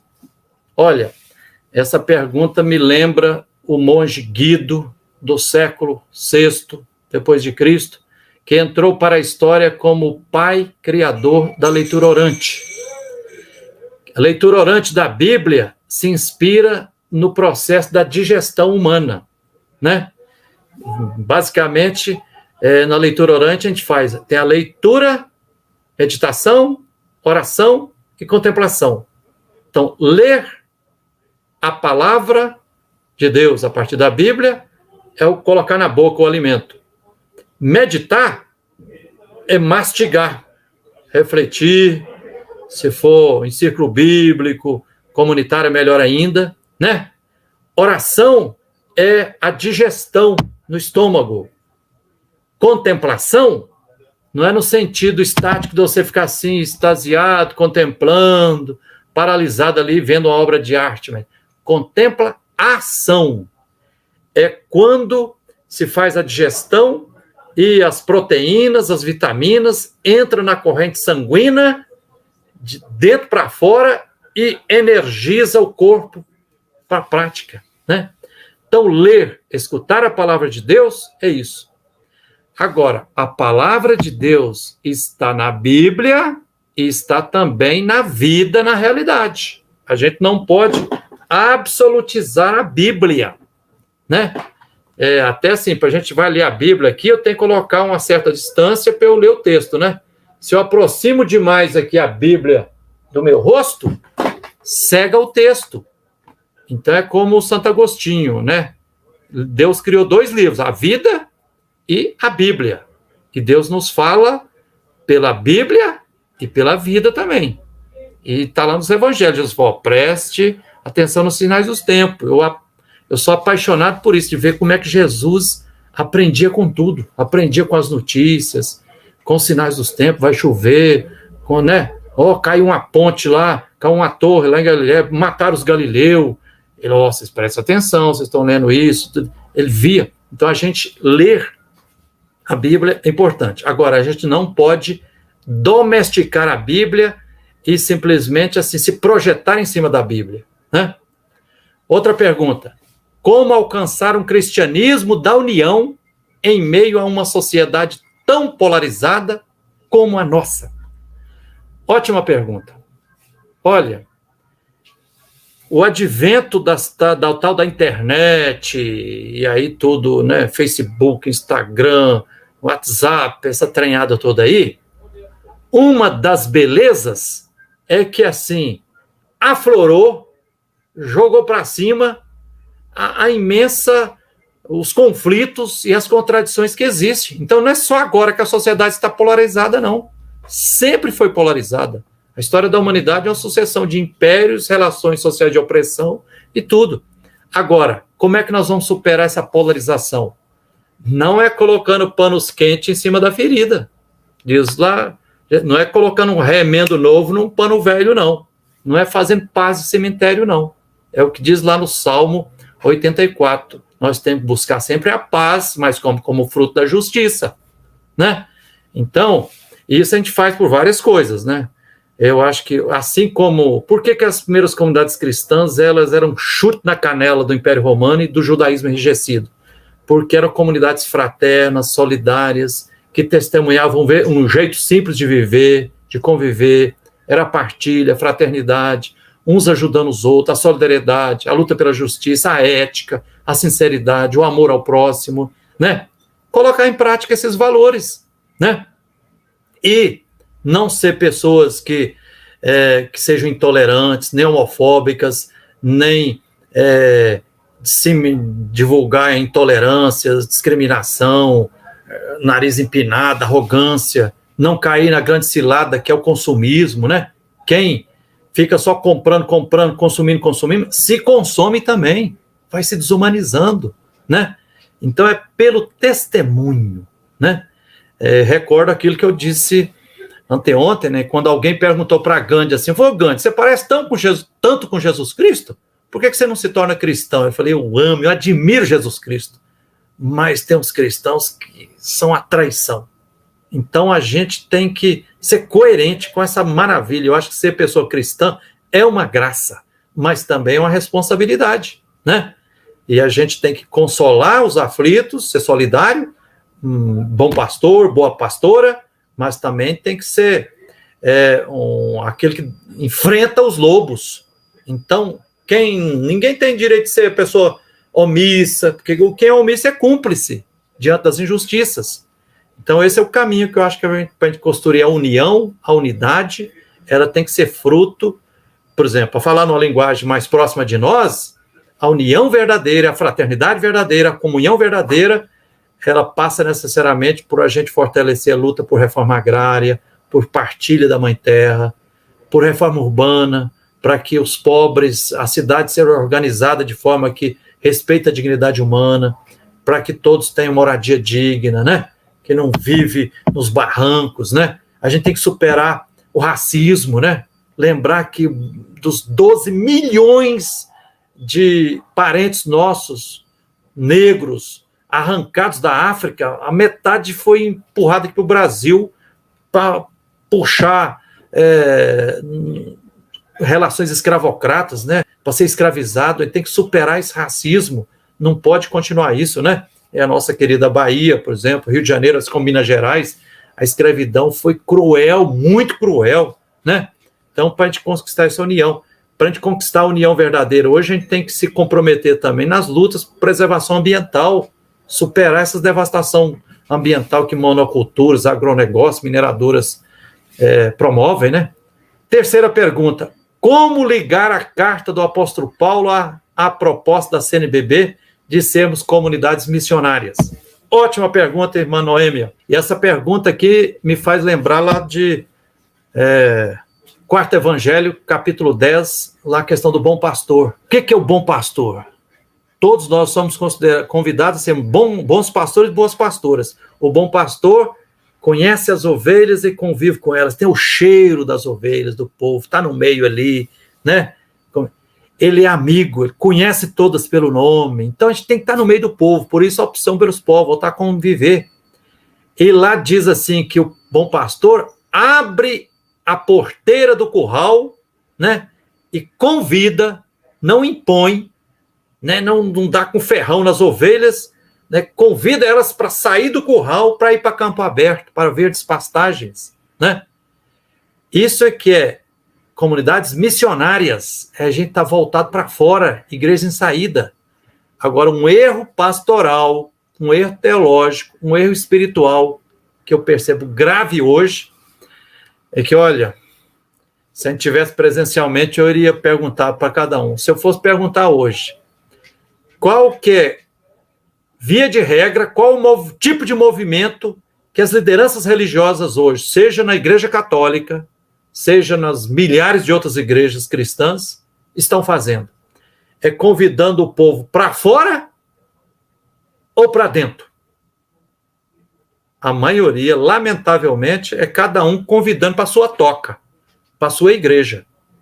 E aí tenta, restringe a igreja, em vez de ser missionário saída para fora, para a missão, para as periferias, para as comunidades, né, para os gentios de hoje, né, para os povos excluídos, para os irmãos de rua. Fica cada um na sua toca, na sua igrejinha. Teve um dia, irmã Noêmia, que eu fui celebrar uma missa numa comunidade, aí no final, antes da bênção final, sempre tem os avisos da comunidade, né? Aí a coordenadora da comunidade falou, era domingo, né? Falou, olha, amanhã à noite vocês estão convidados para o terço dos homens, terça-feira vocês estão convidados para a adoração do Santíssimo, quarta-feira à noite vocês estão convidados para o terço das mulheres, na quinta vocês estão convidados para fazer oficina de oração, eu sei que ela convidou a comunidade para estar todas as noites, a semana inteira, dentro da comunidade. De todas as questões religiosas, né? Como se fosse lá assim, os ritos. Eu falei lá, a lei da pureza, da impureza, as práticas, né? Que era fazer o jejum, a oração e tudo. Tá? Aí no final eu não aguentei, né? Eu perguntei, eu falei, irmã, você convidou o povo para estar a semana inteira, toda noite, aqui dentro da igreja? Um dia louvor, outro dia oração, um dia era terço, outro dia era adoração e tudo tal. Falei, e a ocupação que está aqui do lado, aqui, 2.500 famílias que estão ameaçadas de despejo aqui, ocuparam um terreno abandonado, a ocupação Esperança, da Isidora aqui, em Belo Horizonte, divisa com Santa Luzia. Vocês já foram visitar? Eles estão precisando de apoio também. Falei, olha, a gente tem que, no mínimo, misturar. Tem que ser cultivar, né? É claro que a oração como diz Santa Teresa d'Ávila, e eu que sou carmelita, Santa Teresa d'Ávila dizia, oração é como oxigênio, é respiração, a gente precisa, né? O nosso querido bispo Dom Pedro Casaldali que fala, toda pessoa cristã precisa rezar, orar pelo menos meia hora por dia. Isso faz bem e tudo, mas você viver só oração? Só oração? Está lá no Evangelho, não é só quem diz Senhor, Senhor que vai entrar no reino do céu. O Evangelho de Lucas falou a prática, a ação, solidariedade. Então, a carta aos Gálatas, irmã Noêmia e todos e todas que nos acompanham aqui, está em perfeita sintonia com essa proposta da CNBB de sermos comunidades missionárias, igrejas em saída, conforme pede o nosso querido Papa Francisco. E a última pergunta, quarta aqui. O que Paulo apóstolo alertava e esclarecia naquele momento do que era puro e impuro? Como contextualizar hoje em nossas comunidades? Aliás, essa pergunta eu já respondi, né? Que a lei do puro e do impuro tinha uma origem positiva, né? Que era regras sanitárias para viabilizar a vida, né? Por exemplo, até no Espírito Santo, uma vez o Frei Carlos Mestre coloca lá no livro dele lá, Pedra em Flor, ele fala que o pessoal leu lá do Antigo Testamento aquele texto dizendo assim, ó, proibido comer carne de porco. Aí era uma comunidade eclesial de base no interior do estado do Espírito Santo, aí o coordenador puxou conversa, aí o pessoal foi conversando ali, refletindo sobre a palavra comunitariamente, até que chegaram à seguinte conclusão. Falou, interessante, está escrito na Bíblia que é proibido comer carne de porco, mas nós estamos concluindo que essa palavra pede para a gente comer carne de porco. Por quê? Aqui, na nossa realidade, nós só temos porquinho. Se a gente não matar o porquinho e partilhar com os nossos filhos aqui, nossos filhos vão ficar desnutridos. E lá é porque a carne era remosa, não tinha sal, não tinha geladeira e tudo, é que nós sabemos cuidar. Aqui não vai adoecer as crianças. Então veja bem, interpretou a Bíblia com um olho na Bíblia e outro olho na realidade, de forma libertadora, né? Agora, quando a lei da pureza e da impureza se torna um tabu, né, que diz assim, ó, quem é impuro é maldito, é pecador, tá doente porque está sofrendo, Deus está castigando, aí Paulo mandou para as cucuias essa lei. Gente, desculpa que eu falei muito, né, e como Padre Antônio Vieira, né, disse que uma vez ele ficou tão entusiasmado e fez um sermão desse tamanho. Aí o Padre Vieira falou assim, gente, desculpa que eu não tive tempo para ser breve. Fico por aqui por enquanto e agora devolvo a palavra para Maria da Ajuda e que ela siga. Obrigado pela atenção. Wander, sendo nós no extremo sul da Bahia, onde tudo começou, a exploração portuguesa com as suas invasões, sendo aqui na nossa região também 13 cidades em que a maior parte da economia é agricultura e pecuária, e que muitos produtores, pequenos produtores, sofrem com grandes latifúndios e outras coisas mais. Então, essa reflexão para nós serve para perguntar qual evangelho estamos vivendo, o que Cristo pregou e viveu. Temos aqui na nossa região, nas nossas paróquias, nas nossas 13 cidades, muitos assentamentos, aldeias. Então, assim, nós não temos uma realidade muito diferente do que Paulo viveu, em que o povo precisa realmente ser ouvido pelo seu grito. E para assim a gente refletir um pouco mais, vamos chamar a Cleide para cantar para a gente. E Frei Gilvander, continua aí, porque nós temos mais 3 perguntas para o Senhor, viu?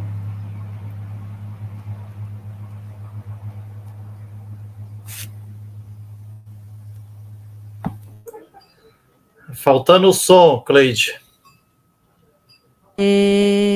Na alegria te quero servir e anunciar o seu reino de amor.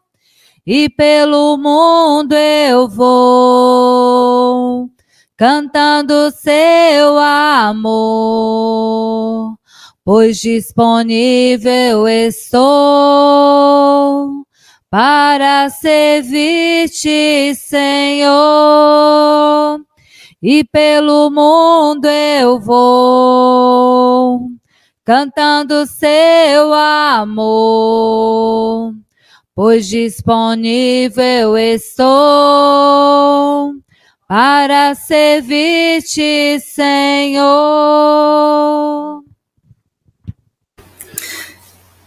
Devemos sim estar disponível para servir ao Senhor. E, Frei Gilvander, mais 3 perguntas, se você seja sucinto para conosco. E a primeira pergunta é: a prática religiosa hoje não beira o fundamentalismo quando o discurso não tem coerência com o evangelho? O que o senhor nos diz? Maria da Ajuda, ótima pergunta. A prática religiosa hoje não beira o fundamentalismo quando o discurso não tem coerência com o evangelho? Sim. Se bem que tipo de prática religiosa?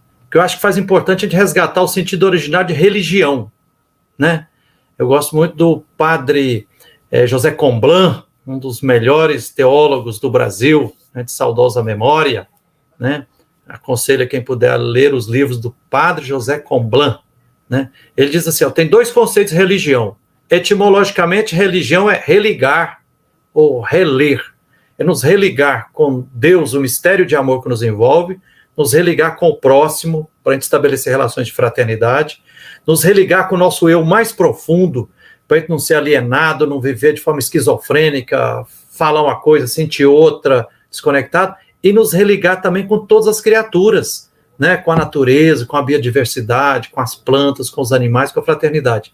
Isso é o verdadeiro sentido de religião, religar, reler. Agora, tem religião também no sentido histórico, institucional. As religiões se tornaram instituições, né? Aí tem as religiões monoteístas, politeístas, né? Tem judaísmo, cristianismo, islamismo, shintoísmo, né? Taoísmo e etc., né? E tem as religiões afrodescendentes, tem as religiões de matriz indígena e tal. Agora, quando a religião histórica se torna uma instituição, aí cria regras, doutrinas, dogmas, tem funcionários, né? Por exemplo, Frei Carlos Mestre fala assim que, olha, diáconos, padres e bispos têm dois ouvidos, um é para escutar o Papa, mas outro é para escutar o povo pobre.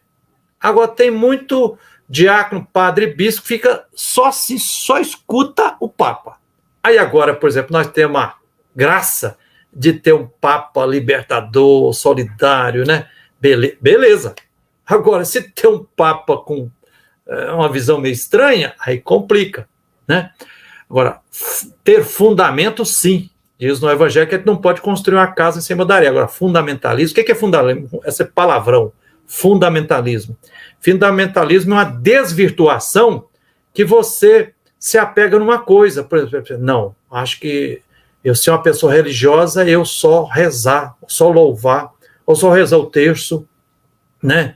Eu só aquela pessoa ritual, não sei o que lá mais, eu ser contra o aborto, essas questões morais, eu ser contra gay. Isso é fundamentalismo. Fundamentalismo é uma visão muito tacanha, ingênua, medíocre, que não dá conta das realidades. Por exemplo, a questão dos irmãos LGBTQI. Eu digo assim que há lá uns 30, 40 anos atrás eu tinha preconceito, porque eu não conhecia. Agora, depois que eu passei a conviver, ouvi, escutei centenas de pessoas que têm orientação homoafetiva, eu passei a compreender. São humanas, são fraternas, todas dizem assim, eu não pedi para ser assim, eu sinto assim, por que a gente não pode respeitar? Né? Pode respeitar.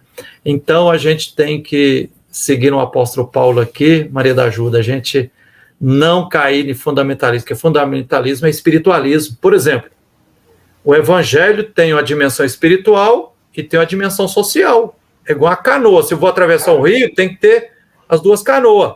Agora, se eu fico só com a dimensão espiritual e com a pá aqui, se eu ficar assim remando, o que é? A canoa vai fazer assim. Ela vai ficar rodando e não vai para frente. Então, hoje tem gente que privatiza a fé cristã, fica só no espiritual, só rezar, só louvar e tudo. Isso é bom, mas não só isso.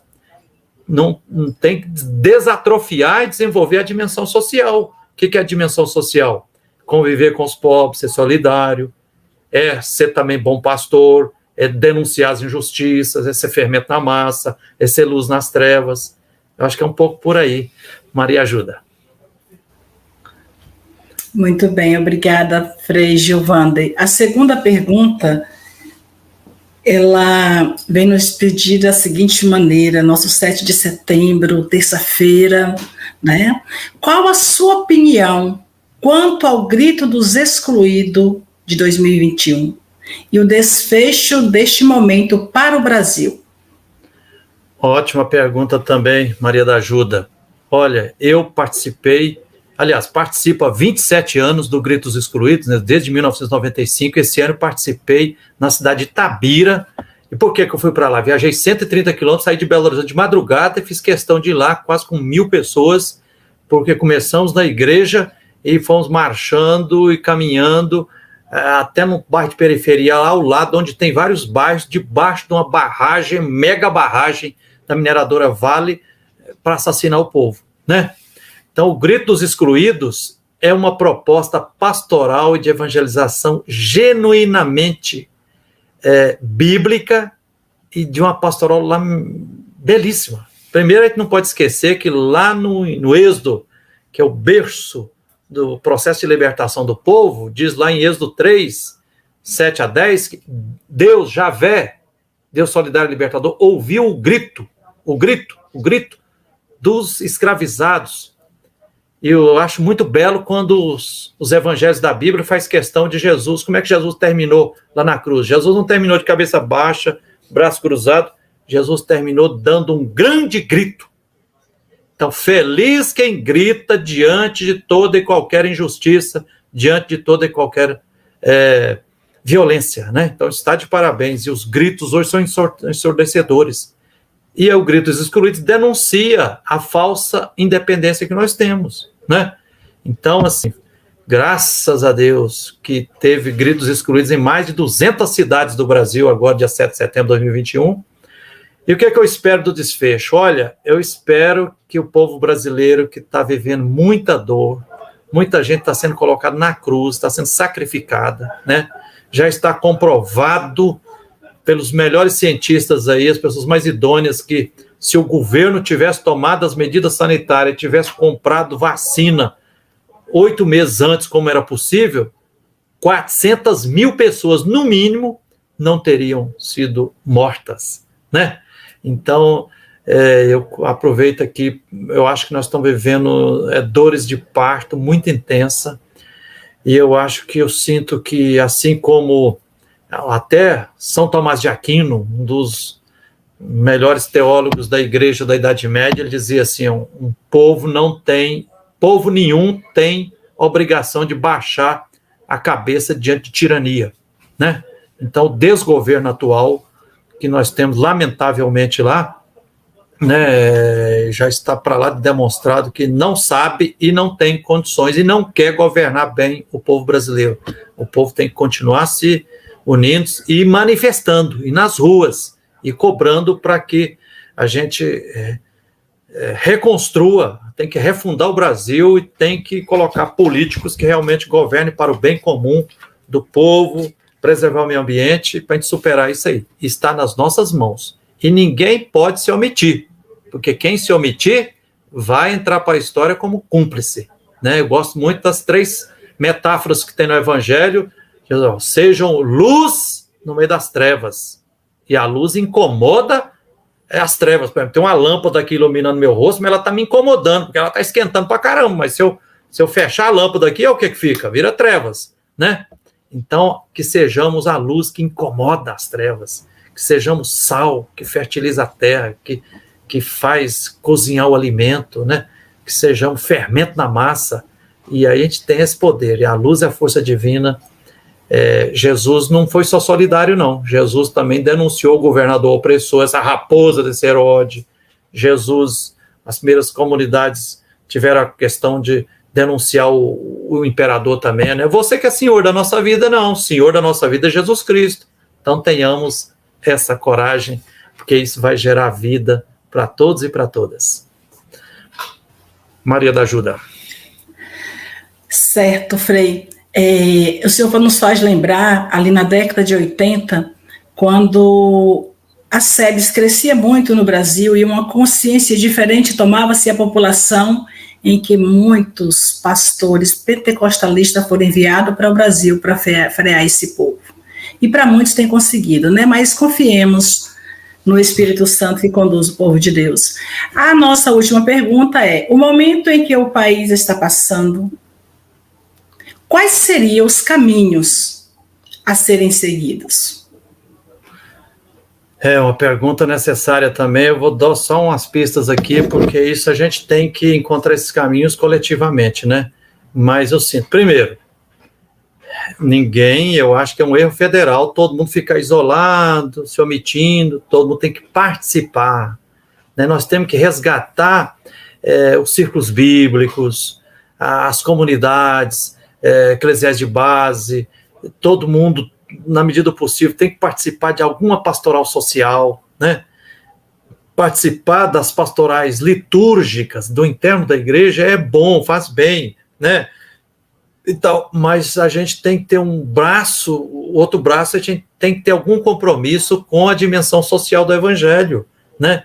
Então, assim, eu acho que é hora de todo mundo, quem for possível, se já está participando, intensificar mais isso, se não, para procurar conhecer e participar da pastoral da criança, pastoral da sobriedade, pastoral carcerária, comissão pastoral da terra, pastoral ecológica, pastoral dos migrantes, né? Pastoral da ecologia, pastoral da fé e política, né? Tá aí a encíclica do Papa, as várias, né? Laudato Si, né? Convida a gente, tem que dar as mãos. Então, assim, hoje está claro, eu vejo muito claro, assim, a gente tem que pensar, por que o Papa Francisco, né, convidou e já fez vários encontros com os movimentos sociais populares? Porque o Papa Francisco já percebeu que não basta as ações de solidariedade. Se a gente ficar só nas ações de solidariedade, dando uma cesta básica daqui, visitando o outro, isso é importante e necessário, mas não basta. Porque nós temos uma engrenagem de injustiça que se reproduz. O capitalismo é uma máquina de moer vidas humanas, de exploração e vidas da natureza também. E aí, qual que é a importância da gente participar dos movimentos sociais populares no campo e na cidade? Porque os movimentos sociais buscam a resolver os problemas a partir das causas, né? Por exemplo, o MST, Movimento dos Trabalhadores Rurais Sem Terra, junto com a Comissão Pastoral da Terra, luta para que a terra não seja sequestrada, né? Não continue sequestrada na mão dos latifundiários, na mão do agronegócio, mas que a terra seja partilhada para que todo mundo tenha pelo menos um pedacinho de terra. É a doutrina social da igreja. Todo mundo tem direito à terra, o bem comum. Moradia digna.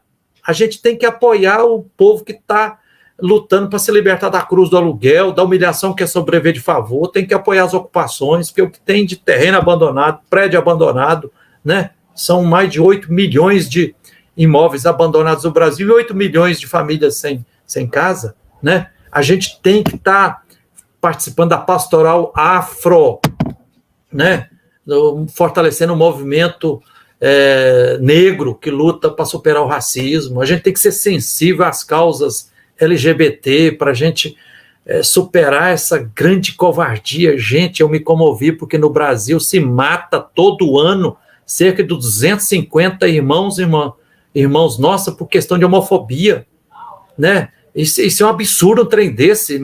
Eu já ouvi, assim, pessoas homossexuais chorando, falando, Frei Gilvander, eu sou assim, eu sinto tesão por homem, eu não pedi para ser assim, não. Então, por que as pessoas não podem me respeitar? E eu sou humano, eu sou solidário, não agride ninguém, não, né? Outra, nós temos que todo mundo se engajar nas lutas por preservação ambiental, fortalecer a agricultura familiar, né? Uma hortas nos quintais, passar a comprar de agricultura familiar para diminuir um monte de agrotóxicos, né? Então eu sugiro os caminhos por aí, né? Participar de ética na política, discutir as questões do bairro, da comunidade, fortalecer as pessoas que são lideranças mais idôneas, né? São vários caminhos, né? Como dizia o nosso querido bispo anfitrião do 12º Intereclesial, lá em Rondônia, né? Dom Moacir Grec, ele falava assim, que nós precisamos, para salvar o Brasil, o caminho não é fazer grandes projetos, obras faraônicas, né? Mas precisamos de milhares de pequenas coisas sendo feitas em todos os cantos e recantos, em todas as comunidades, e assim, de baixo para cima, igual a partilha dos pães, né? No Evangelho, foi em grupos de 5, de 10, 50, de 100, assentado no chão, partilhando ali, se somando. O caminho é por aí, né, Maria da Ajuda? Muito obrigado, Frei Gilvander. E nós aqui passamos e lembramos para os nossos telespectadores, quem for ver essa live depois, amanhã, às 18 horas, estaremos aqui com a irmã Isabel Patoso, que irá fazer conosco a experiência e a prática da leitura orante. O Frei Gilvander falava sobre essa questão da leitura orante.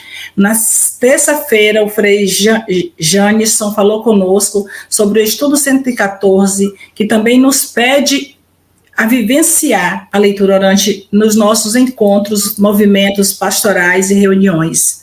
Por isso, não percam, será muito gratificante a presença de todos vocês e de muito engrandecimento e conhecimento para todos nós. Então, não falte amanhã, às 18 horas, vocês irão receber o link, aciona o lembrete para que você, na hora, não esqueça, esteja aí participando. Nesse momento, nós convidamos o nosso coordenador pastoral, Padre Leônidas, para fazer assim conosco, além da sua presença, os agradecimentos e as considerações finais. Liga o microfone aí, meu irmão. O Padre Leônidas, ele é o coordenador diocesano de pastoral, ele está na paróquia Imaculada Conceição Medeiros Neto, é um jovem sacerdote cheio de conhecimento, de boa vontade e de disponibilidade. Então, conseguiu ligar o microfone, Padre Leônidas? Não estamos te ouvindo.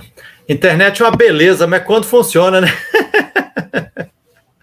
Verdade, Frei Gilvander.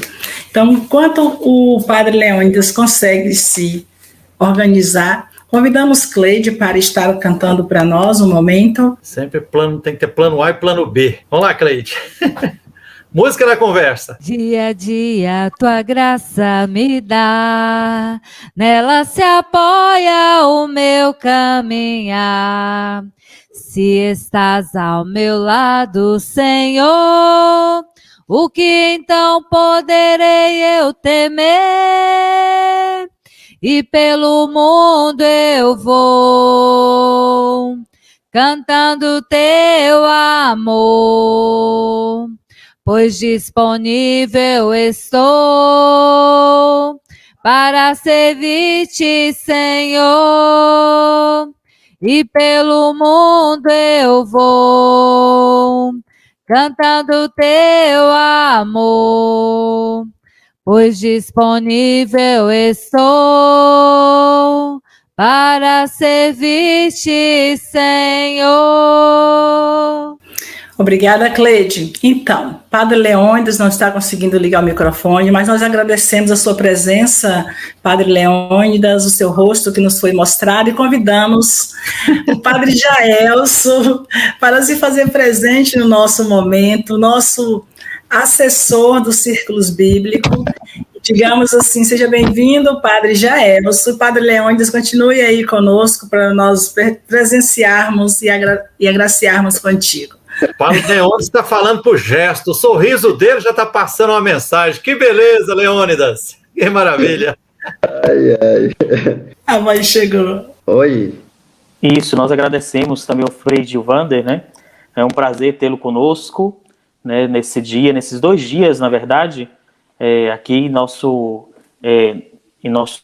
nossa jornada bíblica, né? Deus abençoe, Frei, né, pela sua participação nesses dias. Sou o Padre Jaelson, aqui assessor para os círculos bíblicos de nossa diocese, né? Estava acompanhando vocês também aqui, no silêncio, né? Toda a programação, toda a palestra. Queremos agradecer também ao Padre Leônidas, né, que está daí, acho que não conseguiu falar conosco, mas muito obrigado mesmo. E a você, meu irmão, minha irmã, que está de casa, Deus abençoe também a cada uma, né, em sua participação, em sua generosidade. Padre Leônidas, eu acho que começou a falar em Libras, né? Deus abençoe o senhor por aí. Né? Eu sempre digo para as pessoas que eu aprendi Libras, né, para não ficar sem anunciar a palavra, porque ficava com medo de ficar mudo. Né? Então eu aprendi Libras para não ficar sem anunciar a palavra. E agora quero depois aprender Braille, né, para se ficar mudo e cego, né, poder proclamar ainda assim, né, a palavra de Deus. Mas muito bem. A você, meu irmão, minha irmã, que nos acompanhou, Deus abençoe. a sua vida, a cada uma. Em nome do nosso bispo, Dom Jailton, né, nós queremos agradecer ao Frei Gilvando e toda a equipe, né, da nossa comissão bíblico-catequética por esta preparação. Rezemos juntos, pedindo a Deus Todo-Poderoso que nos abençoe. A oração que o Senhor nos ensinou. Pai nosso que estais nos céus, santificado seja o vosso nome. Venha a nós o vosso reino. Seja feita a vossa vontade, assim na terra como no céu. O pão nosso de cada dia nos dai hoje. Perdoai-nos as nossas ofensas, assim como nós perdoamos a quem nos tem ofendido. E não nos deixeis cair em tentação, mas livrai-nos do mal. Amém. O Senhor esteja convosco, Ele está no meio de nós, unidos todos. Abençoe-vos Deus Todo-Poderoso, Pai, Filho e Espírito Santo. Amém. Uma boa noite a todos. Deus abençoe cada uma. Creio que o Cleide vai encerrar para nós, cantando um canto final. Frei Gilvando, Maria da Ajuda, toda a equipe. Deus abençoe cada um. Obrigado, Padre Jaelson. Consegue falar aí, Leônidas? Apareceu o som, não? Consegue me ouvir agora? Oh, que maravilha! Maravilha! Fala, meu irmão! Só queria dizer que a Carta aos Gálatas, ela casa com a centralidade do evangelho de hoje. Hoje às 18 estava celebrando a missa, mas desde a meditação ontem, Jesus fala aos discípulos. Jesus não está falando aos fariseus, Jesus não está falando aos mestres da lei, Jesus está fazendo uma correção fraterna. Dentro de casa é que se lava roupa suja. E nós vemos que a Carta aos Gálatas é a mesma coisa. Jesus está dizendo, você está querendo tirar o cisco no olho do outro. Se no teu olho tem uma trave. Se nós não fizermos esta viagem dentro de nós, dentro da nossa vida como igreja, como vivemos a fraternidade. Na Carta aos Gálatas, São Paulo vai questionar, ó insensatos Gálatas, que outrora começastes pelo Espírito, quereis terminar agora pela carne? Quereis terminar num retorno às tradições antigas ou numa religião mais institucional do que uma religião que é este movimento que nos religa a Deus, né? Então, a gente é provocado a uma transformação do nosso modo de caminhar como igreja. Eu acho bonito, Frei Gilvander, a quem quero agradecer pela reflexão de hoje, né, e toda a equipe, é que o Papa Francisco realmente é um apóstolo dos novos tempos, desses tempos que estamos, é um profeta, e casa muito a sua postura com o Evangelho, com a vivência do Evangelho que nos traz São Paulo. Nós não podemos ter uma fé, uma espiritualidade desencarnada. Nosso Jesus Cristo assumiu a nossa condição. E Ele assumiu também as nossas dores. Isso nos provoca muito. Você já pensou que Jesus Cristo sentiu fome? Como Ele se sente em sermos cristãos, um país, como dizemos, que é o maior país cristão do mundo, e ainda nós temos quase 19 milhões de pessoas na linha da pobreza e da miséria. Estamos voltando para a rota da fome. Então, é uma carta de reflexão. Não é algo apenas para meditar e contemplar, nossa, o mistério. O mistério não está lá adiante. O mistério está aqui. O mistério soa. O mistério sangra. O mistério de Deus pisou no chão. Se chama Jesus, tem carne e osso, um pedaço de pescoço igual você que me escuta. Então, é como diz o povo, né, aqui no interior. Então, eu gostei muito da provocação. Sabemos que dentro da igreja existem várias posturas, várias linhas de reflexão, várias leituras, concordâncias e discordâncias, mas a palavra de Deus tem que provocar o nosso dia a dia. Não podemos meditar a palavra sem colocá-la aterrissando no nosso cotidiano. O que precisamos melhorar? Como responder esta palavra? É a axio da Lexio Divina. Senão a gente fica só na leitura, o texto, a sua explanação linguística, filóloga, ficamos achando muito bonito a contextualização, mas nós não descemos na ação. Jesus Cristo nos provoca. E Diocese Teixeira de Freitas, Caravelas. Nós precisamos retornar ao Cristo, palavra eterna do Pai. Não é a palavra passada, mas a palavra eterna que constantemente nos provoca, nos congrega como igreja, irmãos, diferentes como os dedos de nossas mãos, diferentes, não são iguais, mas são irmãos, estão juntos, no serviço orgânico a um organismo vivo, a igreja está viva e Cristo é a cabeça. Nós somos os membros, uma hora estamos bem no pé, outra hora estamos bem na mão, outra hora cada um serve a seu modo. Veio Frei Gilvander, meu abraço, meu agradecimento a todos os que estão empenhados, a Cristina, a irmã Noêmia, a Cleide e toda a equipe de animação, Padre Jaelson, assessor do Círculo Bíblico, e o Frei Vandeir, assessor da catequese.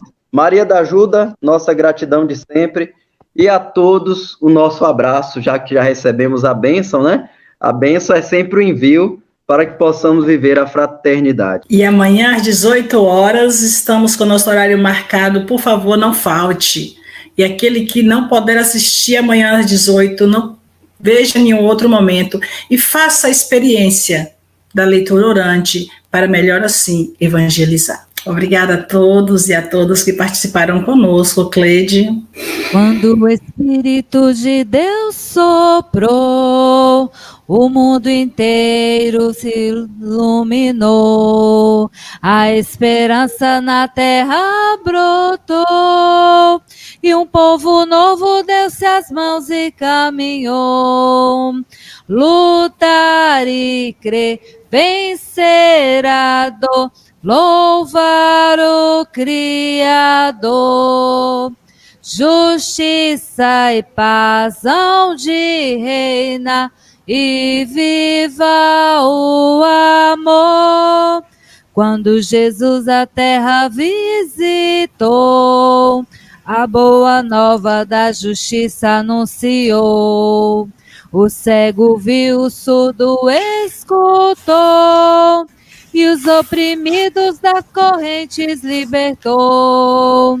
Lutar e crer, vencer a dor, louvar o Criador. Justiça e paz hão de reinar, e viva o amor. Lutar e crer, vencer a dor, louvar o Criador. Justiça e paz hão de reinar, e viva o amor.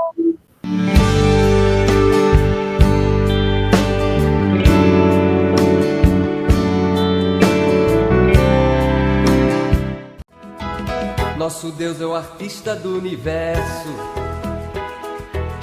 é a fonte da luz, do ar, da cor, é o som, é a música e a dança, é o mar, jangadeiro e pescador, é o seio materno sempre fértil, é beleza, é pureza e é calor, é o seio materno sempre fértil, é beleza, é pureza e é calor. Aleluia, aleluia, aleluia, aleluia. Vamos criar que é pra glória de Deus brilhar. Aleluia, aleluia, aleluia, aleluia. Vamos criar que é pra glória de Deus